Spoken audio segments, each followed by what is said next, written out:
On what? 2 balls of eyes, baby. Yeah, he real fucked up, eh? Fucked. I'm tired of him. Get your ass up out the car, nigga. Get the fuck out. Break yourself, nigga. Break yourself. So, bitch. Get your motherfucking ass up out the car. All right, nigga, chill. Can't get out the car, man. I ain't going like a chump. Nigga, don't make me rush you. Get your ass up out the car. Get up out the car. All right. Get up. All right, nigga, I'm coming. Break yourself, nigga. Yeah, nigga, I got you all right. Get your motherfucking ass up out the car now. Bitch, move. Shoot that nigga, Junior. Nigga, fuck you. It's been nearly 17 months since 17-year-old Trayvon Martin was shot and killed, and 5 days since George Zimmerman was found not guilty of second-degree murder. A verdict that's led to an ongoing protest in cities around the country and new debates about race and guns in this country. Tracy Martin and Sabrina Fulton are Trayvon Martin's parents. Javaris Fulton is his brother, and Ben Crump is their attorney. Good morning to all of you. Thank you for being here. Good morning. Good morning. We haven't heard, so what's your reaction? It's 5 days now since the verdict. What's your reaction? Still shocked, still in disbelief. We felt in our hearts that we were going to get a conviction. We thought that the killer of our unarmed child was going to be convicted of the crime that he committed. You say shock and disbelief. Ms. Fulton, reasonable doubt is something we're hearing from some of the juries. Do you understand, jurors, do you understand how they might have found reasonable doubt? I don't understand if they were looking at it from Trayvon's point of view, because he was a teenager. He was scared. He did run. As far as if he ran home or not, I mean, if somebody is chasing me, I don't think I would run home and bring them to my house. We have heard now from juror B37, and she's told us some things about what went on in that deliberation room and what they were thinking during the trial. She was asked if she thought that George Zimmerman racially profiled Trayvon. She said no. She was asked if she thought race played a role in this tragedy. She said no. What's your reaction to that? Obviously, anytime you have a person that makes an assumption that a person is up to no good, there's some type of profile in there. Was he racially profiled? I think that if Trayvon had been white, this wouldn't have never happened. Obviously race is playing some type of role. This from the prosecution, though. Ben, I'll let you talk in 1 second. This from the prosecution during their presentation. Quote, "This case is not about race. This is about right and wrong. What if it was Trayvon Martin who shot and killed George Zimmerman? What would your verdict be? That's how you know it's not about race." That's from the prosecution. Do you think that had an impact on this jury?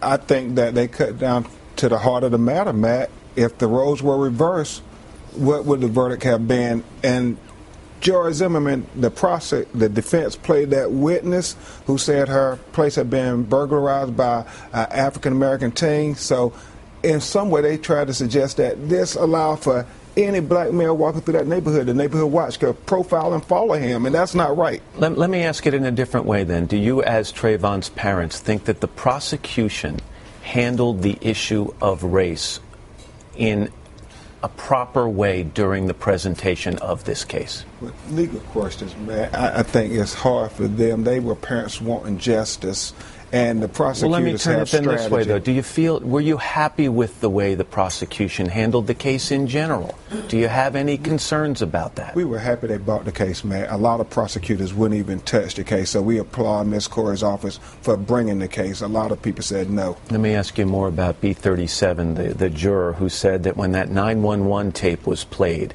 and those much disputed cries for help that took place before the shot that killed your son, she said she was sure that the voice crying for help on that tape was George Zimmerman's voice. And I totally disagree. She can only make that assumption because she may have heard George Zimmerman speak in the court. She never had a chance to hear Trayvon's voice. We know in our hearts that was our child screaming for help. Ms. Fulton, here's something Mr. Crump said after the jury was selected. It's important that they know, meaning the jurors, Trayvon Martin's parents have put their faith in the justice system. They're praying the justice system doesn't fail them. They want justice for their son. Do you think the legal system failed Trayvon? I think it failed Trayvon to a certain degree. I think we let the process take its course. We didn't get the verdict that we were looking for because we wanted him to be held accountable.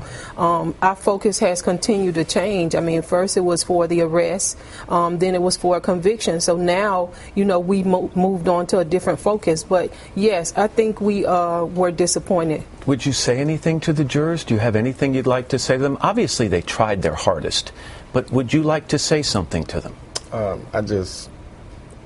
I really don't have anything personal to say. I just didn't understand how can you let the killer of an unarmed child go free. What would your verdict would have been if had it been your child?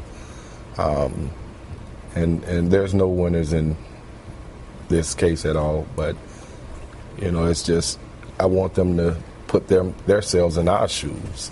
Streets in some cities around the country have been filled with protesters since this verdict was handed down on Saturday night, Ms. Fulton.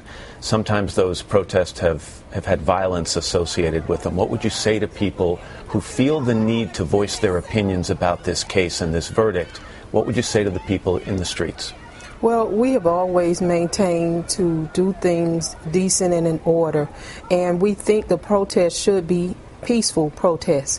We're not saying for them not to protest because they have a right to protest. They have a right to be heard. But we just want to make sure that it is peaceful, that nobody gets hurt, that nobody gets arrested, that you don't damage your own property. You're a family with faith.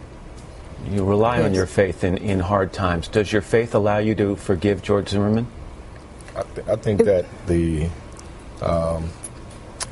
forgiveness is like a healing process. Forgiveness takes time. The Bible says that you have to forgive and forget, but also the healing process is a long process, and the forgiving process is a long process. George Zimmerman's attorneys say he's facing death threats. He's in hiding. Some are comparing his situation right now to Casey Anthony, who was cleared of murder charges for her daughter, who's living in hiding and is an outcast. Do you think that's what the system intends for someone who is acquitted of charges like these? We don't know about that, but we do know about the victims. We sit on the victim seat. So is this the intent for the justice system to have for victims? I mean, it's sending a terrible message to other little black and brown boys that you can't walk fast, you can't walk slow. So what do?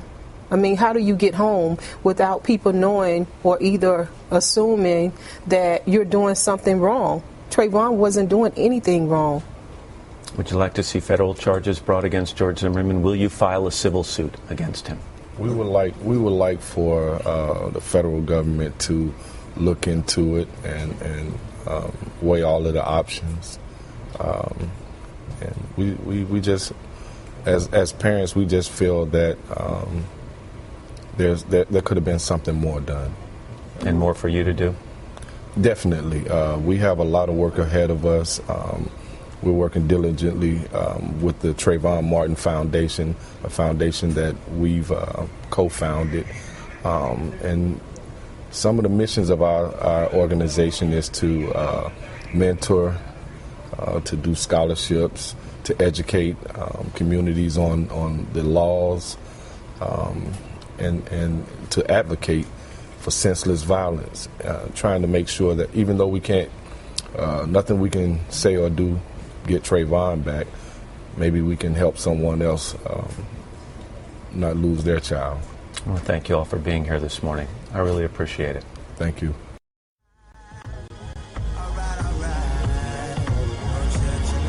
Sunday, the God's day, a day of rest. The NBA All-Stars are playing next.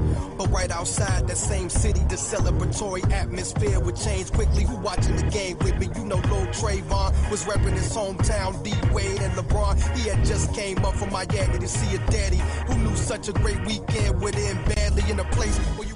Oh, man. Come on. Dad, I'm so goddamn tired of them coons thinking they can do whatever they want in our neighborhood. Tonight I'm going out there, I'm gonna catch one of them. And if I have to kill him, I will. God damn it, George. Would you leave them coons alone? They got what's coming to them. Sit down and finish your dinner. Hey, my man, what you up to? I'm about to go to the store real quick. You want something? Not really. Can I get those Skittles? The one in the green bag that I like. The stock market went through the roof today. No one seems to have predicted this, so it's hard to know where it's heading. The stock market went through. Hey, Mom, I'm getting ready to go to the store real quick. I have to get something to drink, get some Skittles for little man. You need anything out there? No, baby, I'm okay. Just be careful out there, 'cause it's raining. Come back quick. The stock market went through the roof. Alright, see you. Hey, babe, about to go to the store real quick. Need somebody to talk to, 'cause I don't know nobody around here. I don't even want to get lost. Hey, we've had some break-ins in my neighborhood, and there's a real suspicious guy. It's Retrieview Circle. The best address I can give you is 111 Retrieview Circle. Oh, I think somebody's following me, yo. I don't know what to do. This guy looks like he's up to no good, or he's on drugs or something. It's raining, and he's just walking around looking about. Oh my God, babe, I don't know what to do. He's just looking at me. Should I approach him? What should I do? This guy looks like he's up to no good, or he's on drugs or something. It's raining, and he's just walking around looking about. These assholes, they always get away. I'm about to walk into his car. I don't know if he's just looking at me. He's here now. He's just staring. Oh, he's just walking around the area, all the houses. Okay. Now he's just staring at me. Okay, he said it's 1111 Retrieve you or 111? Yeah. He's coming to check me out. He's got something in his hands. I don't know what his deal is. George. He ran down towards the entrance of the neighborhood. Okay. Which entrance is that he's heading towards? The back entrance. Are you following him? Yeah. Okay, we don't need you to do that. Okay. These assholes, they always get away.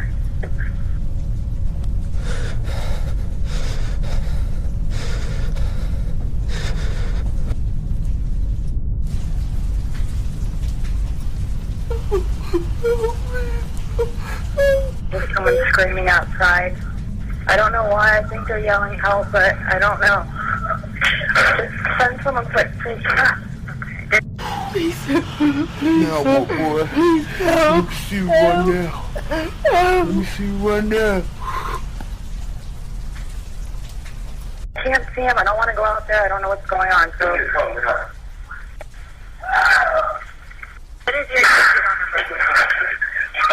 There's gunshots.